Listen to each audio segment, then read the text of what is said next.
We're gonna do slow smoked chicken wings, Wow. which we're gonna hit with a little torch, and we're also gonna do a charred fruit chutney. There's no way that there will be any food left, because once you take one bite, Yeah. you're gonna finish everything. Okay. Yeah, I love a man who can grab 5 chicken wings at once with one hand. You shouldn't eat these raw, though. No. I hear that's frowned upon. Yep. A little Rogaine for the chicken. It's a little bald. You plop them on. Now we're gonna work on the chutney. It's vinegar, honey based with fruit in it. Okay. You know, thickens up a little bit. We're gonna drizzle that over the chicken wing. We've got our pineapple here. All right, we're gonna slice this up.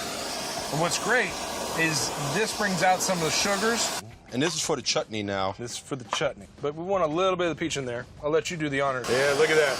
Nice. Tan like a Miami day. Hit them with the torch a little bit. You'll get a feel for it. Oh. Oh, man. Nothing like a little healthy fruit with your chicken. Mm-hmm. There you go.